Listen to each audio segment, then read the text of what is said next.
Saturday Sabbath, y'all. It's Saturday Sabbath. I did have a dream today. I had like several back to back to back. I can't remember everything though. Dang, I should have wrote this down. I should have wrote this down right here. I should have. I'm like, cause when I'm in the, it be so vivid. I think I'm gonna remember. So I'm like, I can't forget this. And then, boot, when I jumped to something else, God pulled it from me. So I noticed that I see why God is telling me write this down, because even though it's vivid and it's clear for me to write down. Because once I go into another vision, He's going to pull that vision from me. So let me see. He gonna pull that vision from me. So yeah, I need to get my. I do got I normally do. I do have like a journal to write it in. I don't even know where that journal is. That's why I look like, where is that journal even at? Okay, so Saturday Sabbath. God, what you want me to say? What you want me to speak on? Okay. Basically, I speak on, like a lot of these movies, like movies dealing with superheroes and stuff like that. Those are depictions of the Nephilim, who was mixed with half angel, half human. So you have this half angel, half human that really did exist, called Nephilim, and they lost, and they got lost in all of what was going on in this process. And so, they create these movies, these superhero movies. But these superhero movies are really Nephilims. They really dealing with Nephilim. So when you look and you see Superman and he got this, he can fly in the sky. He got this super X-ray vision. He can do all this supernatural stuff. Back when they was creating, when they was procreating, because the angels wanted to produce their seed. They wanted the women of the earth.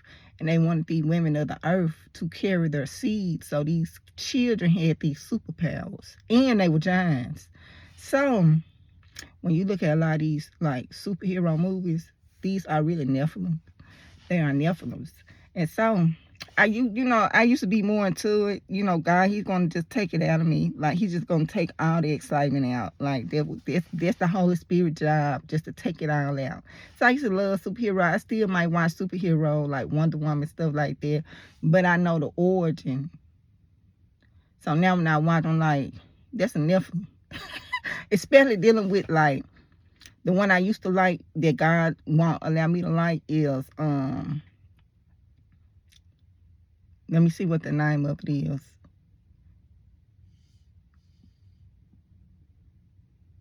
I'm trying to think of the name of it. I'm gonna have to think. I'm coming right back, y'all. See, God took the memory right then. But it's Aquaman. So I used to love Aquaman because they be like swimming and doing all this little fat stuff in the water, all this 3D. They be doing that. All the graphics be down there, but them Nephilim. And when you deal with the Aqua, what I say, God, what's the name of it? Because God, he took the name on purpose, y'all. Aquaman. When this movie Aquaman, when the third of angels were cast out of heaven, some of those angels fell into the water. Some of those angels, some of those like Nephilim, they went into the water. So that's where the marine kingdom come from. So when you talk about Aquaman, and they got all this stuff going on, it's so fine, they do all this, it's Nephilim. But the marine kingdom is demonic. Like, I know this too. So when they say a third of the angels was cast out, some of those angels was in the water. They went in the water and established the marine kingdom that is very demonic. Very powerful, very demonic. So I just love Aquaman. And God even took the name from me. Like, He was like, I don't even want you to remember the name of this movie. So it's Aquaman. So I always watch Aquaman. I didn't even watch Aquaman 2 because I knew it was the marine kingdom when watching Aquaman 1. And I do watch some of those like superheroes, I do watch some of it. But the Aquaman and the one that represents the marine kingdom, nah, it's like nothing. I can't do nothing dealing with it right there. But the superhero movies, those are the fallen angels. And they try to establish their identity and create these movies and videos. They get in people and get them the ideas to create this. But it's really worshiping and praising them in this process. And so I say that to say this. We got all power, y'all. God's people got all power. All the stuff that they do illegally through God and his children, we do legally. All the stuff that they got to summon up and they have to do all this stuff illegally. God do give people legal access. We got legal access in the spiritual. I got legal access to the spiritual. Other people's that's living for God got legal access into the spiritual. We don't have to summon nothing. We don't have to do anything. It's a key given to us. And we can go in and out as God pleases. And God don't too much say no in this process. So these people who conjure up the dead, who's illegally trying to access the like certain realms and trying to illegally do stuff through darkness, I don't have to do that because I do it through light. I got legal access to do everything that God is allowing me to do, and whatever he want me, I be like, God, whatever you want me to see. And God be like, boom, there you go. Because I got access. So it's cool for me to do. Everybody can't do what I do, though. And so I'm going somewhere with this, I think. God, am I going somewhere with this? So you got people who's illegally tapping, illegally traveling, illegally astro projecting, doing all this illegal stuff. And God's children, they got legal access and even more authority and even more power and clearance to do even what the people of the wickedness is trying to do illegally. It's people that got legal access to do all that, plus some. God got all power. Even the power that people think Satan got, God gave it to him. And the reason why Satan got the power that people think Satan got is because they gave him their power. Satan tricked you at your power. So now you think Satan got more power than he got. That's the truth. But it's a delusion because you thinking it's coming from Satan, but it's really not. It's really what you was already entitled to anyway. And he just trick and manipulate you to think he got something that he don't really get. He just trick and manipulate you to think that. And in this process, you unknowingly give up your birthright. So he tricks you out of your birthright. Just like Jacob and Esau. And Jacob tricked Esau out his birthright. He tricks you out your birthright because you don't know your worth and you don't know your value. You don't even know your identity in God and your father with just carrying his nose. So you destroy your identity in this process. Because once you are outside your father's identity, now darkness can attack you. Because see, when you got your father's identity that knows from the last video, you got to form a light around you. And light shines in darkness. But once you can get fully out of the identity of your father, that light, that covering is around you, that's removed too. The fruits and the rewards and everything that come with God, once you get fully out of his identity, all of the good that come with that is also removed too in this process. So I don't know where you're going with this, God, but okay, let me just keep talking. So the identity. So with the identity, y'all, the identity in your father, do not be deceived and think that and think that a perverted beauty, because that's what it is. When you go do all this surgery physically, this physical body has no standing in the spirit. Like it has absolutely no standing whatsoever in the spirit. So what you're doing in this physical body is just in vain, it's vanity. You not like, I was laying down. And some of the stuff is just common sense. But do you think, because once you, just say you get a BBL, because God naturally give people curves. People naturally got butt. People naturally got booty. So people see people with natural booties and they want this. So God give people, natural people, booties out here. God give natural people this. So people see this, they want this, they go and they get counterfeit. So they go and they do the surgery to get the counterfeit of what's natural anyway out here. So with that being said,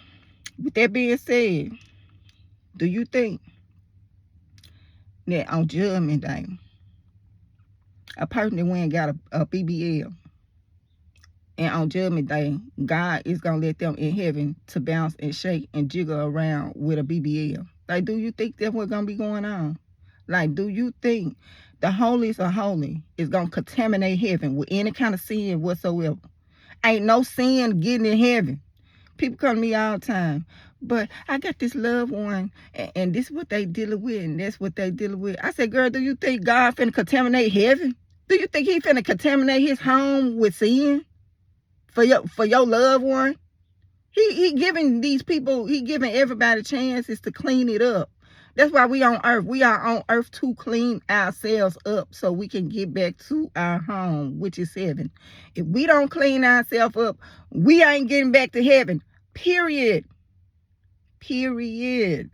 So if people are dealing with sin and all this other stuff they got going on, you was not finna contaminate heaven with your filth. You was not finna do that. God is not letting filth into heaven. Ain't no filth getting into heaven, period. God is holiest of holies. When Jesus come back, he want a bride without blemish. Nothing. Absolutely nothing. No scar, no nothing. Pure. Do you understand that the level of this? Like, it's so deep. I can't even explain this level of purity, because we in the flesh and we physical and we flawed. But when you deal with the spirit and you dealing with purity, I can't break this down in the physical, but it's on that type level. Like, it's on that type level. So you doing all this physical, and I'm gonna call it a perverted beauty. It's an inverted and perverted beauty when you go and you do all this stuff to yourself. Vanity, vanity, vanity. And anybody that walking with God will also say those words, vanity. Because God, he screams the word vanity all the time. People who prophetic know this. Vanity, vanity, vanity. So you got, and when you deal with, you done got this BBL, which is, boom, it bump you outside the image of your father. Now you outside the image of your father, because you went outside of God and you seeked an inverted, perverted beauty. So now you got Jezebel, a principality attached to you, and this principality also is carrying the spirit of lust, and you're gonna have insecurity. Both people who get BBLs are very insecure. I'm gonna tell you this now. The way I walk in confidence and the false confidence they got, it's a counterfeit confidence. Most people who got BBLs are very insecure. They can't be around a person like me. On the inside, I don't care what you're seeing on the outside. These people are very broken and very insecure. They can't be around a woman like me. They can't, and I don't have the BBL, and they do. It's all fake. It's all counterfeit. But when you get to the root, they can't be around me. These type women that's broken, that's going to get BBL doing, they very insecure. They are very broken, very insecure. And they trying to fix something, and they going outside of God to do this. And me, because I got, boom, I'm prophetic. I'm already knowing what it is. These type women, I don't care what they look like on the outside to fool you. On the inside, it's void. It's void. So they can't be around me who filled with the light, who overconfident in my naturalness, in my father out here. And they done pulled themselves outside the image of their father, but I'm walking in the light of my father. They can't be around me. They too insecure to be around me. Like, they can't be around me, period. So they go outside of God to seek this beauty, and they get this beauty through, and it's a counterfeit, inverted, perverted beauty that they get in this process. And so what they attract is gonna be, you're gonna see the type of spirits that's attracted to this, and it's all fake. Like even a type of a trait, like they doing it all because they want to, maybe they want to feel love, maybe they want this, you know, maybe they want to feel a void that they can't feel, and they trying to feel it through the surgery. But what it's going to do is it's going to become deeper and darker, deeper and darker, because what they attracting is going to be even darker than before. And then even with that being said, that's going to attract 7 more spirit more wicked than itself. They're going to become so far outside of the image of God, like something so simple, it's just going to be like, it's going to consume, the darkness going to consume them at that point. Because our body, God made us with good and dark. And we can't contain this darkness that's out here. It's a form of protection that comes with us being in the image of our Father out here. It's a form of protection. We don't know. I know some to a degree, but we don't know the other entities that exist beyond humans, because it's other spirits that exist beyond humans. God knows what he created out here. God knows his creation. God knows Satan. God knows the demons. God knows what all he got going on out here. When you walking in the image of your Father, you got a form of protection from their darkness, from their void. Play with fire, you get burned. That's all I can say dealing with it. But God know what he got going on. This light so bright in my face. Woo. The light, the sun is just like, y'all see it. I can barely see out the video, but let me keep going. Because the sun is just like beaming right in my face right now. Like it's like directly in my face. Okay. So we can't contain this darkness. It's impossible. The level of darkness, and I'm in the physical, and I can't express this on a spiritual level. This level of pure darkness, no light. Like I can't explain this to y'all. But just the image of God himself carry a form of protection. Even me. Like even in the spiritual, everything that God created is drawn to God. So when you got God on you, you naturally attract everything. You might attract the birds. You might attract the butterflies that I be seeing. The squirrels be trying to jump in the car. Because it's God, and all the animals is drawn to the God on me. They see this because our creation acknowledge who created them. So when you walk around in the image of your Father that created our creation, everything is going to be drawn to you, even dogs. Even dogs be attracted to me. This dog. It be 2 stray dogs in the neighborhood, y'all. And these dogs be terrorizing everybody. They be terrorizing everybody. When I drive to my house, these dogs would chase and chase my truck like they my dog. Like they running like they running like trying to get to the house. They see me going. I can be driving through the neighborhood. These dogs, I don't even know. They be chasing, following me. And then they'll just sit right across the street from me when I get out my truck and go in the house. I'm like, them ain't even my dog. Where y'all even come from? Chasing me all through the neighborhood. I don't know y'all. And then they'll sit right across the street and watch me. When you walk in the authority of your Father, because you got your Father of all creation on you, all living acknowledge this. All his living acknowledges this. It's an authority that comes with it. It's a certain authority that comes with you walking in the image of your Father. Just like your father, your daddy in real life. If you got your daddy nose and people acknowledge that, ooh, that's your daddy. Come on. I know your daddy. Yeah, I know him. Come here. What you trying to do?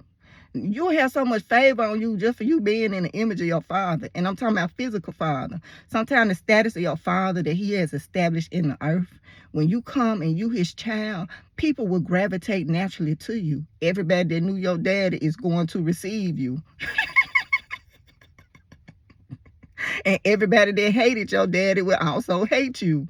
Satan and his demons and all the found, they also gonna hate you because of your Father. But you're gonna get a lot of love because of your Father in this process. I'm trying to fix this, y'all. I can't fix it.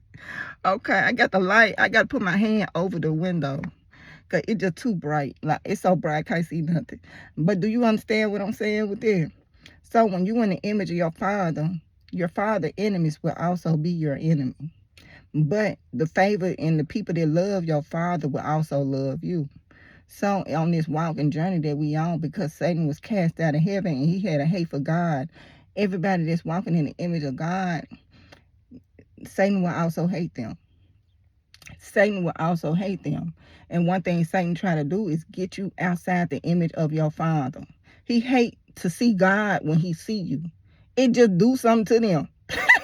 The people, the spirits that hate God, they hate to see God. They don't want to see, like some of them is drawn to him because they miss what they had in heaven. So they're actually drawn to you because you in the image of your father. But some people like Satan got a real full hate. A hate that you can't contain in the physical. Like you could not understand this level of hate. It's not for you to understand. God never designed for you to understand this hate. But Satan do got a hate. So if Satan got a hate for God, it's going to be reflective in his children. Because their children is in his image. And when he see us, he don't see us, he see God. So the hate is real. The hate is real. Just know what you're walking in out here. Just know when you in the image of your father, just know what's going on and what is going to be out here. That's all I'm saying, dealing with this. Okay, so. God did this on purpose. He gave me a headache because he wanted me to read the Bible yesterday, y'all. I read a couple of verses. And when I got in the process, like the words was just so small. Like it really was small.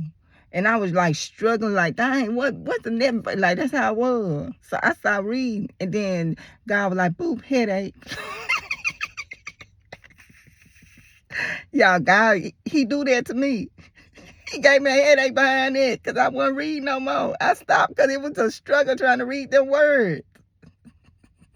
He was like, boop, headache. I was like, dang, God, I got to get a headache behind it.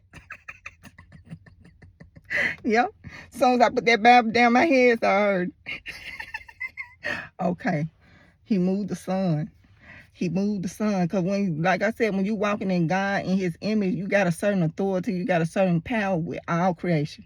With all creation. The same way people tap into the elements of the earth illegally. You got access legally to all creation. Everything gonna be drawn to you and there's nothing you can do about it. Because when they see you, they see God. And God gave us dominion over all creation. People use the elements of the earth illegally. And you know, I don't do that illegal stuff. It's all in the will of God. Be like, God, whatever you want me to see, God, whatever it is you want me to do. You know, that's how I come to God. And guess what? Nothing is really off limits. Nothing is off limits. Okay. So, this way better. Because that sun, and I'm like, look, when I start talking about my headache, because God know he gave me the headache for not reading the Bible. The sun moved out my way. I'm like, shoot, this headache. It ain't getting, you making it work with the sun. It moved. Okay, so, y'all. What else I'm going to say?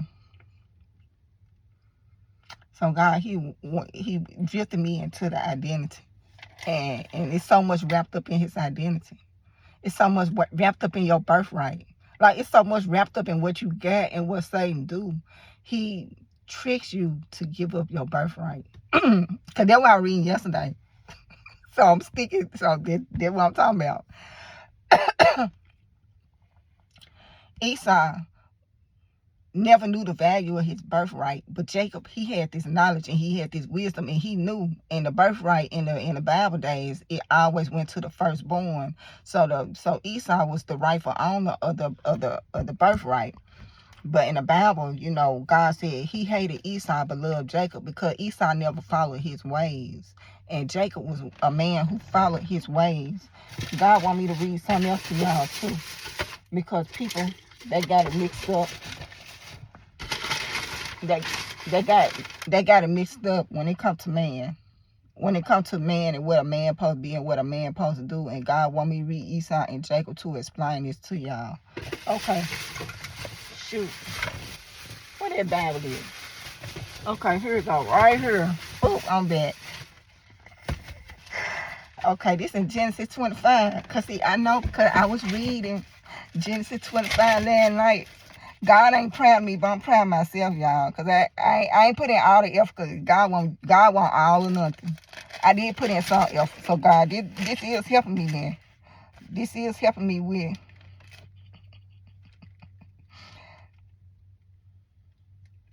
This is helping me, God. What I read yesterday. Because I'm finna get into this now. I am finna get into this.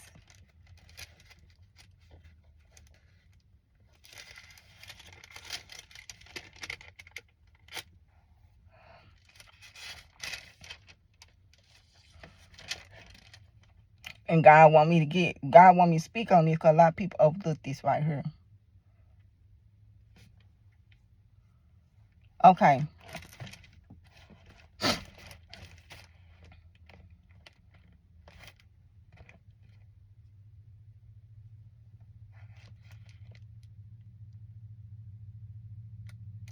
I'm reading 25 verse 21. I'm gonna start there.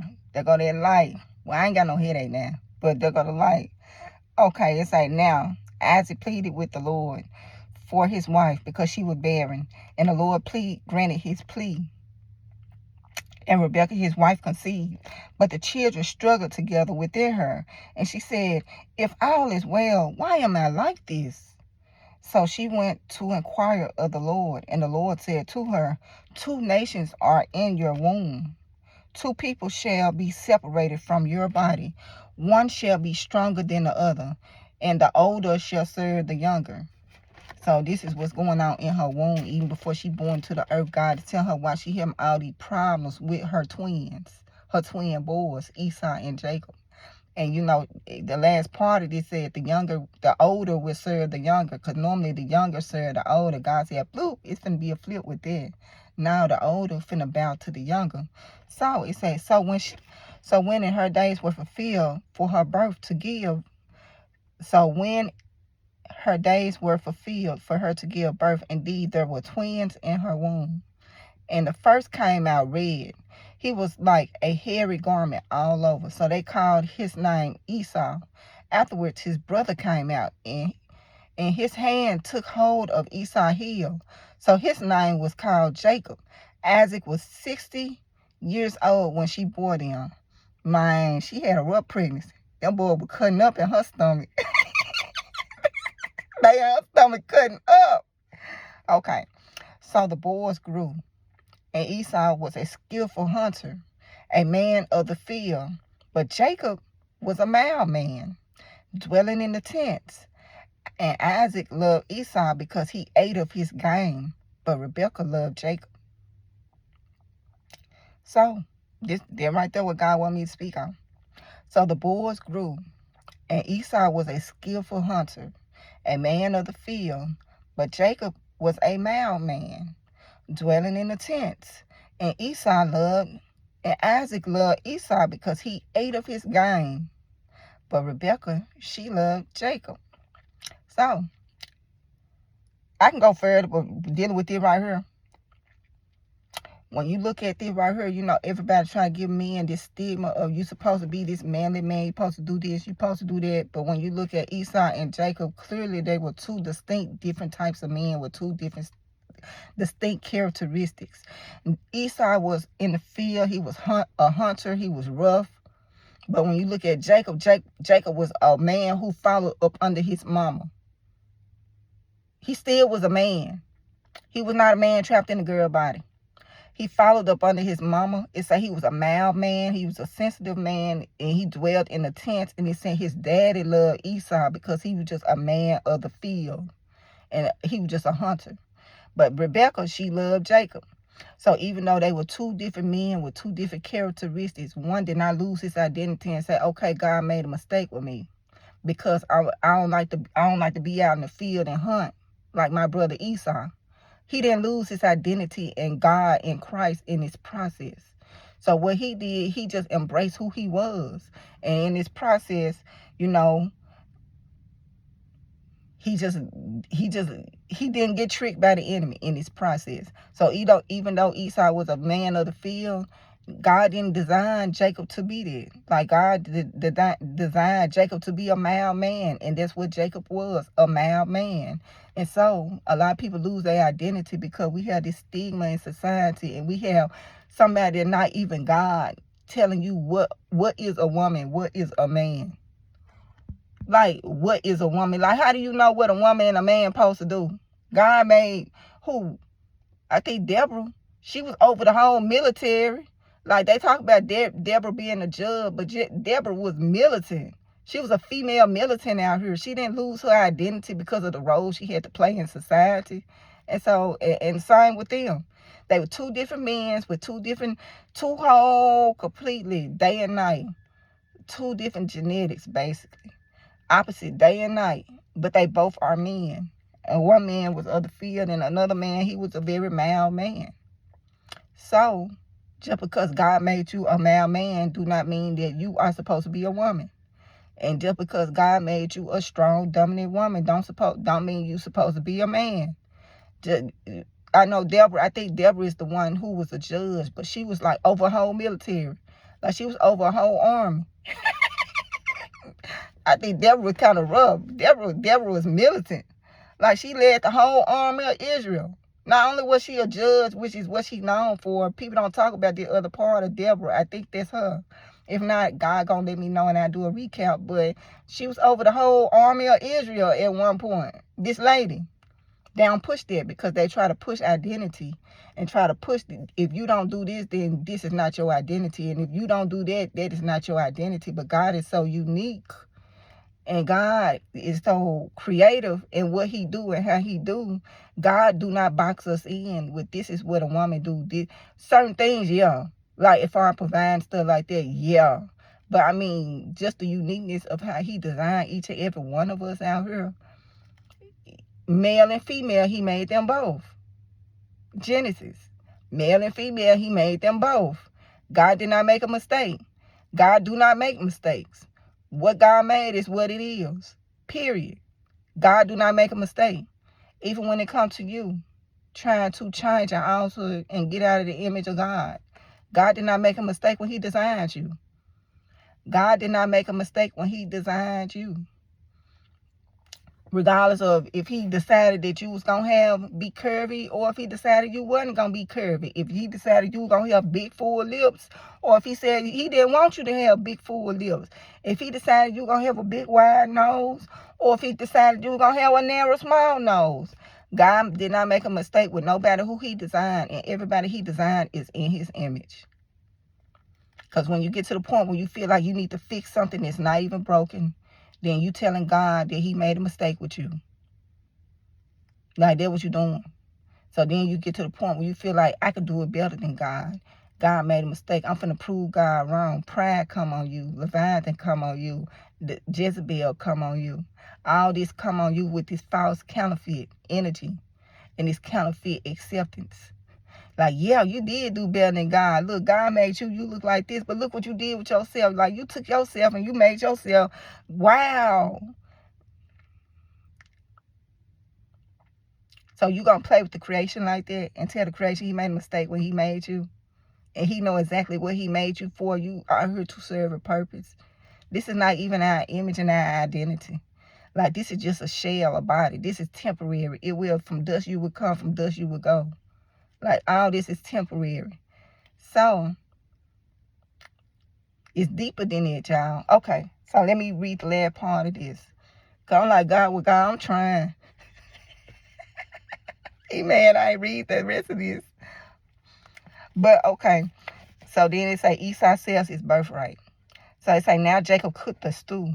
And Esau came in from the field, and he was weary. And Esau said to Jacob, please feed me with the same red stew, for I am weary. Therefore his name was called Edom. Then Jacob said, sell me your birthright of this day. And Esau said, look, I am about to die. What is this birthright to me? Then Jacob said, swear to me as of this day. So he swore to him and sold his birthright to Jacob, and Jacob gave Esau bread and stew with lentils.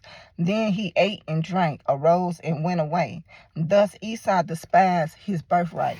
So Esau was the rightful owner of the birthright, but Esau didn't even know his value of just having the birthright. But Jacob knew.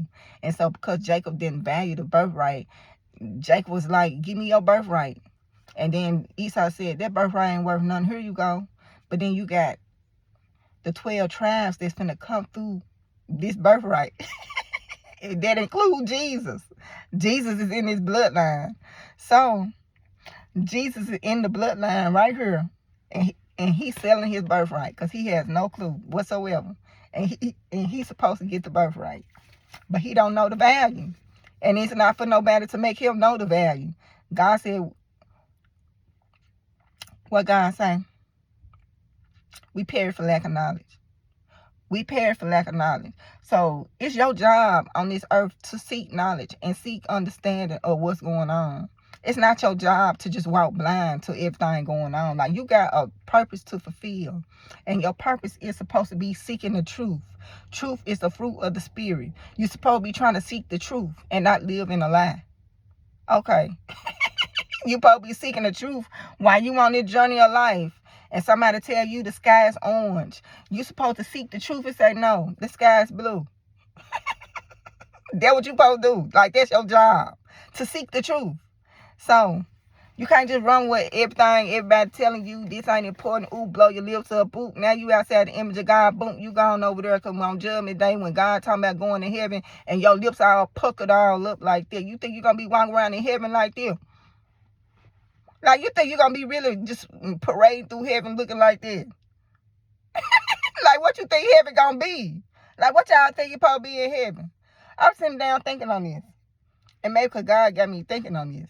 And maybe God got me thinking, what people think supposed to be up here in heaven? Like, what they think really finna be going on up here? Like, do these people think I'm finna be taking their sins into my home? Ain't nothing unholy. I'm God of gods. I'm righteous. I'm judgment. I'm truth. You think I'm finna let anything, any type of sin contaminate my heaven? That's why a third of the heavens went with Satan. I had to cast them out. I had to cast Adam and Eve out of heaven. Do you think I'm finna let any kind of filth into my home to contaminate my home and contaminate my angels like God, like Satan did when he was in the heavens? Do you think I'm finna let one bad apple get into my heaven and let that bad fruit spread throughout the heavens and just disrupt everything I got going on? This what I heard. Because I'm trying to figure it out. So you go, you I don't know, you 26, 52 inch all the way around, 60 inch all the way around, booty bouncing around, and you like, ooh, I'm in heaven. Like, what do you think probably be going on? You think you finna get in heaven? So your booty can bounce around everywhere. Like, what you think probably be going on? Like, what people think probably be going on? Like, you got your double D's and you just like, yeah. I mean, like, what people think heaven probably be? I'm trying to figure it out. I'm confused. Y'all got me confused out here. I don't know what Satan telling y'all. Get right and get in the image of your Father. Get right so you can be in the image of your Father. You think you gonna just be just in heaven, just in, like, I mean, some of this stuff logical, and I ain't even knocking because some people it just ain't there. So I ain't knocking nobody, but I'm just saying. You're dealing with God who is pure, who is holy, who's saying there's no sin can come into his place. He casts everything out of heaven so we can clean ourselves up, so we can get back to heaven. And you think you're going to be full of sin. And you think you're going to just be contaminated. And you think you just got a spot in heaven. Like, that what you think going to be going on? Like, that what you think? I mean, I posted a video of this other person. I think his name Rod Pickens. I posted like his little judgment video that God had gave him when God gave him a glimpse of Judgment Day. And just like in the Bible, when Abraham was going to God about, will you save the city for one righteous? Will you save it for 10 righteous? Will you save it for 50 righteous? He said the same thing. He said, I want nobody going to heaven. He said everybody was boom, going to hell, boom, going to hell, boom, going to hell. Everybody was being cast in hell. So, when you read the book of Revelations, and hell is in the center of earth, I actually got a glimpse of it. I got a glimpse of the earth, and I seen the center of the hell, and I heard the spirits, the demons, and they got their own language. I heard them when I was like 15. I was like, what is they even saying? I don't know if it was English backwards or what. But demons got their own language, and I heard the language. Okay. The Bible, the book of Revelations, tell you that earth have to expand and open itself up to contain all the people that's going down there. Like, even the Bible telling you it's so many people in hell. It's so many people in hell. The Bible speaks on this. In the book of Revelation, read the book of Revelation. It speaks on this. So many people that's in hell and people that's steady going to hell. When you read the book, Mary Baxter, Divine Revelations to Hell, and you know it's free. You don't even got to pay for it. You can listen to her audio book for free. It's called Divine Revelation to Hell, Mary Baxter. And she even speak on so many people in hell. So she speak on all these people in hell. And everybody in God getting people, all these people hell visions. Why do people feel like, and people have even kind to me and said, hey, can you warn my loved ones? Because they was in hell. And they trying to send a message, which I'm not going to send no message. Because God is going to get the word out. But you got people even coming to me, talking about, can you let my loved one know? So if all this is going on, and you got loved ones, some loved ones say even kind to me, because they in hell, saying, can you warn my loved ones not to come to this place? Why do people saying, rest in peace, I see you in heaven? Like, why do people do that? Inquire with minds want to know. Like, inquire with minds want to know why everybody got this false sense. I guess it might give you a false sense of peace and think that your loved one is in heaven. But everybody's not going straight to heaven. And everybody not going there. Everybody not dying then boot because they was a good person, they was your family, and they was your blood, boom, they automatically got a spot in heaven. It don't work like that. You denied Christ the whole time you was on earth. But when you die, you think you're gonna be sitting you're gonna be sitting beside him in heaven. The whole time you denied him, you lived outside of him, you rejected him the whole time while you was on this earth, and then as soon as you die, boop, hey God, how you doing? God don't play the two-face. Like, oh, we got to deal with two-face out here. Like, we got to deal with two-face. We got to deal with the betrayal. We got to deal with you laughing in my face, smiling behind my back. But when they go to heaven and God, and the whole time you betrayed, you crossed him, you talked about him, you put him down, you had opportunity to give him praise and glory, and you did not do that. But then when you die, you like, man, what's up, God? Mine, God. Mine, God. Mine, what's going on? Y'all playing with the wrong one. Y'all playing with the wrong one out here. Us, God gives discernment. We got to look at these people all day, every day. These people that sat and talked about you. Sat and talked about me. Sat and talked about me. And then be like, ooh, hey, Shana, what's up? And I got to pretend like nothing ain't never even happened. And God sitting here showing me what these folks talking about. And they gonna go up and down and swear up and down till you start speaking the truth to them and telling them what you heard word for word. But I don't want to do that to people because it's gonna spook them out. So I don't want to put fear on people. But if it gets to the point where I got to prove myself, I don't even care. Because you push me to the limit. Push it to the limit. Dun, dun, dun, dun. You put me to the limit. Because why you playing out here with a real one? The only thing came to my mind, Rick Ross, push it to the limit. Push it to the limit. Push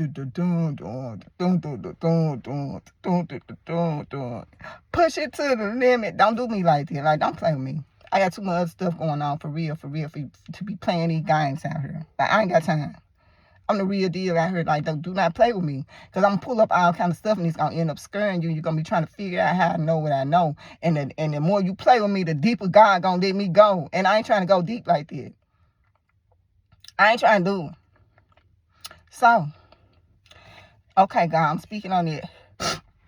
So this going back to the beginning. I'm not talking about the super spirits because I'm going to cut this off. Cut it off. And you say, yeah, who do I think I am? But you got too many people with too many hell revelations, seeing too many people are already down there now to think that all your loved ones, because y'all got the same blood, then boom, y'all all, they going straight to heaven. Who is you to determine who go to heaven or not? God is the one that make that call. God decide who go to heaven, who don't go to heaven. And God got to set a rule for us to follow, and we got to be clean by the time we get back to him. And if these people ain't clean when they get back to him, what you think gonna go on with these people? Like, what you think going on with our loved ones, all our loved ones? I have to send a prayer for my loved ones.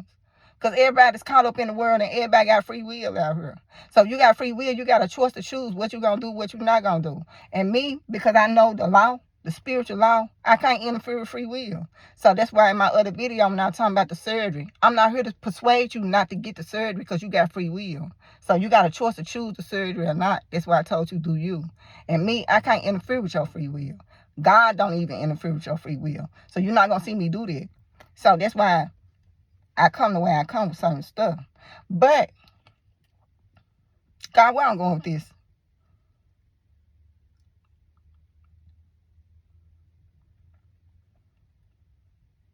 Where I'm going with this, God? I know I'm supposed to be going back to the beginning, but I'm supposed to make a point right now. This is supposed to be a point supposed to be made right now. He made me jump on free will. He made me jump off everything, go back on free will. I can't persuade you. So, if people got free will to choose good and bad, yeah, I'm sending them up in my prayer, but the truth of the matter is, everybody might not make it. And people who you think gonna make it, not gonna make it. And people who you think not supposed to be there is gonna be there. Like, it's gonna be like a plot twist. It's gonna be a plot twist. But we're doing everything we can. And God is sending out so much like proof and everything else that's going on to try to get people back to him. But he ain't gonna interfere with their free will. I'm tell you that right now.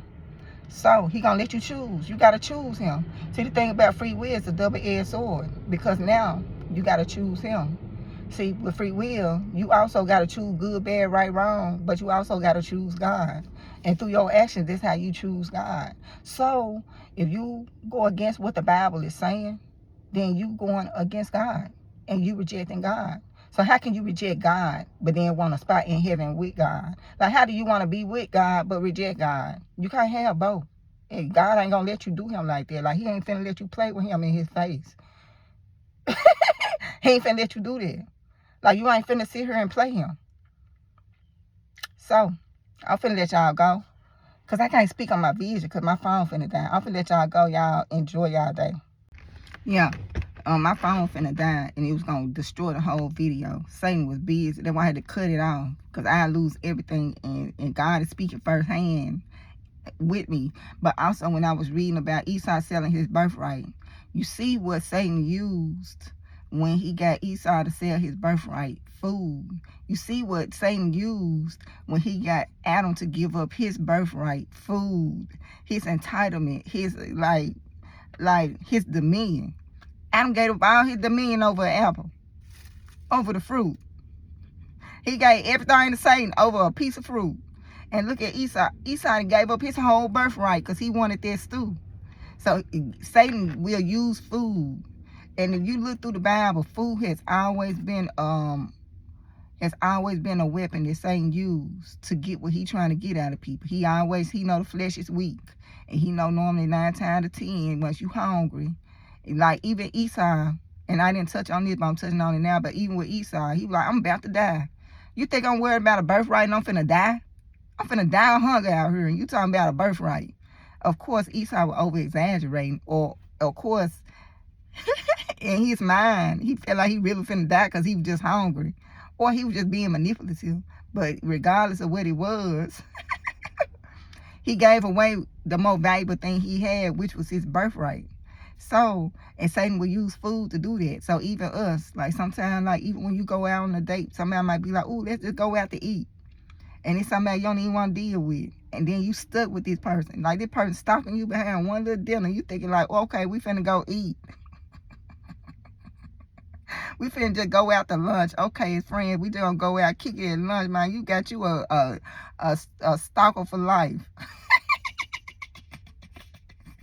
Ain't nothing you can do to get rid of this person just because you decided that you wanted to go eat. Let me stop. Okay, y'all. So be careful of food. Food has always been a weapon that Satan has used, because Satan know the flesh is weak to food. And sometimes, you know, your judgment might not be, like your judgment may be distorted if you hungry, so to speak. So I see, like, sometimes you dealing with hunger and you hungry or something like that, or the enticing, something look good or smell better than what it really is. Satan use all those elements to trick you. And sometimes I think you don't use your best judgment when you hungry or something like that. That's why they say it's not good to go shopping for food or go to a store if you hungry, because you about a lot of stuff that you don't need and don't want just because you hungry. So they did science and psychology behind it. Okay, y'all, I'm gonna let y'all go. Yeah, I'm gonna let y'all go. I ain't got time to break down this other vision. I did have a vision today, but I only have time to break it down. But that's what I'm gonna speak on right there. I think that's the only thing. Somebody might be like, well, you got the image of your father because your tattoos. Maybe somebody saying that. I'm in the spirit, I hear the thoughts. But if somebody see me, because it's levels to this, and you know, you could try to be, sometimes you could be so, I ain't gonna be rude, so I ain't gonna say nothing dealing with it. I ain't gonna say what I want to say to people who want to be so smart. But if I go in the store and somebody see me, even with my tattoos, they gonna be like, ain't that your daddy? Because I'm still in my father's image. Ain't that your daddy? And I'd be like, yeah, that's my daddy. They're like, oh, okay, yeah, I know your daddy. But if I go get this done right here, this nose, which is on a whole nother level, spiritually it's on a whole nother level too. But if I go get this done right here, I might walk in and the same people, they might be looking like, they might not even say nothing. But then I might see them looking and I might say something. And they might be like, you look familiar, but I don't know who. I thought I knew you, but I don't know you. Like that what they might say. Because I done got my nose done. So now I'm outside of the image of my father because of this. Because this was my father's image. And now I'm outside of my image because I got this done right here. This right here changed everything. Something as little as this changed all this. So they look, they see me, these same people, they don't know who I am. They don't even know who my dad is. They don't even know who I'm related to. Because this nose and me changing the image of my nose took me completely out of the image of my father to the point where I'm unrecognizable. But even with the tattoos, even with the contact, even with the hair, even with all the superficial stuff, I'm unrecognizable. But once I went and did that nose, they took it up a notch to the point where I'm unrecognizable. So I'm not even in my father's image. So people who know my father don't even recognize me because they knew their nose on anybody. But now their nose been destroyed. It's levels to it. So people try to justify saying, yeah, and you can do that. You know, you can try to create your points to you people. I'm not here to go back and forth with people. Like I'm not here to do that. Like I'm just gonna say what I'm gonna say and I'm gonna keep it moving and do what you want to do with the information. Like this is what I do. I say what I say and I keep it moving. I'm not here to argue with nobody to justify okay this, okay that, okay. Like I'm not here to do all that. I'm here to just say what I need to say and then I'm here to keep it moving. Not go back and forth. Like the Bible even tell you do not argue with a fool. Like the Bible tell you that. So I'm not here to do that. So I'm just here to say what I need to say, and then I'm going to go on about my way, and you can take the information however you feel like you want to take the information. Do what you want with it, because I'm a push on. So I'm going to let y'all go in this process. Y'all enjoy y'all day. Just try to get in the image of y'all father if y'all have forgotten out the image of y'all father, because like what God telling me also is, okay, just to say, God designs you without a butt. He designed you without a butt. Because people just got this butt obsession. Like, I ain't never seen nothing like it. But God designed you without a butt. So, your purpose was written out and designed. And your whole life revolved around you not having this butt. Like, that was your whole, like, your whole story was centered around you not having the butt. That's why God didn't give you the butt. But what you did,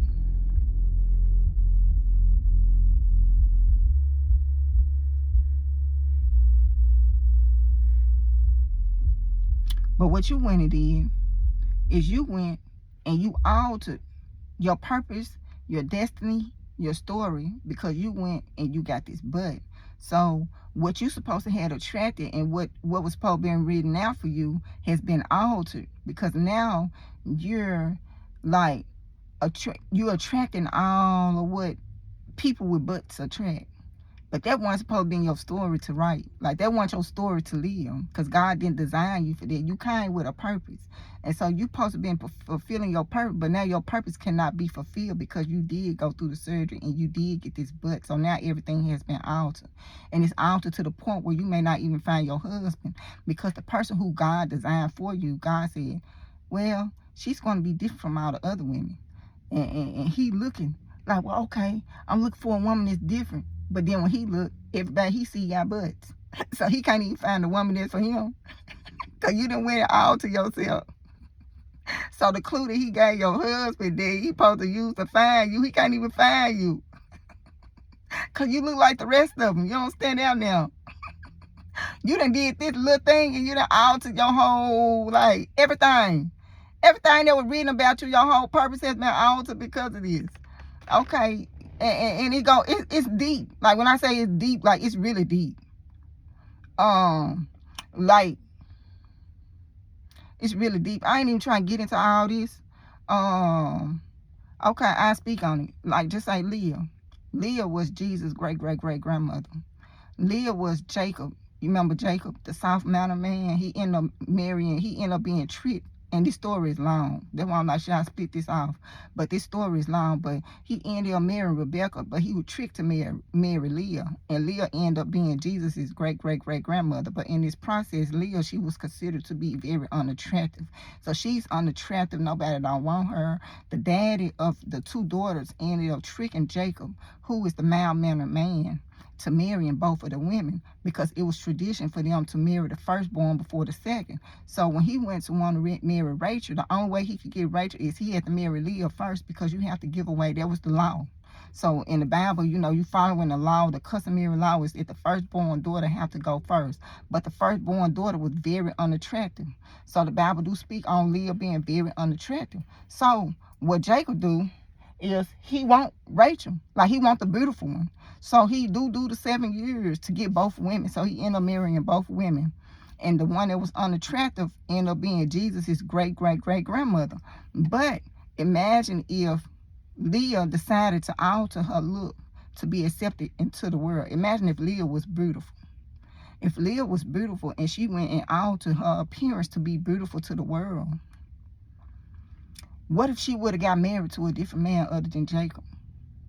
What if she would have altered, like, what if her going out seeking this beauty would have caused her to actually marry outside of this lineage that she needed to be in so that Jesus could be born into the world? So her following and saying, okay, I'm going to be unattractive. You know, she had to be hidden in plain sight, because if Satan knew the role that she would play with the birth of Jesus, then he would have came for her. But God hid her in plain sight, and God did that by making her unattractive. So no man would want her. So in this process of no man wanting her, she served a purpose. She served a purpose, just not even being unattractive, because she had to bring Jesus' bloodline into the world. She was the matriarch, and she had to bring Jesus' bloodline into the world. And if she was attractive, a man would have married her. But she was very unattractive, so no man wanted her. And so you got Jacob, who's in his bloodline. And you got Judah. See, that's where the Judah came from. That's where David came from. Everything came from Leah, the ugly wife. She's the one that birthed, I think, 6 of the 12 tribes came through Leah. She birthed 6 of the 12 tribes, which eventually ended up being Jesus' great-great-great-grandmother. So through the lineage of this lady who was very unattractive came Jesus. Jesus was born through this woman who was very unattractive. And I look at it like, if she was attractive or anything like that, if she altered anything, then she would not have served the purpose that she was supposed to serve. She had a purpose to serve. We may not have understood her purpose, but God knew her purpose. And her purpose was to birth Jesus into the world. And she had to be hidden in plain sight. What other way to be hidden than to not be attractive? And that's the role that she played. But through her, 6 bloodlines came through her. 6 kingdoms came through that one lady. through Jesus' great-great-great-grandmama. So you serve a purpose out here. And sometimes you take it upon yourself thinking you doing God a favor, but that's not what God wanted you to do. So just seek God when you decide things that you want to do for yourself. Because you being hidden in plain sight, maybe you not having the butt, because he don't want the attraction, because it's somebody that's attracted, that should be, that he's drawing to you, but you can't have the butt to get this person. But once you get the butt, you're going to lose this person. God got a purpose with everything he got going on with everybody. And he got to move strategic out here because of Satan. So don't take it upon yourself to try to figure out, you can write your life better than God. God already wrote your story out in this process. That's all I'm saying dealing with this. So y'all, I'm going to let y'all go. Y'all enjoy y'all day.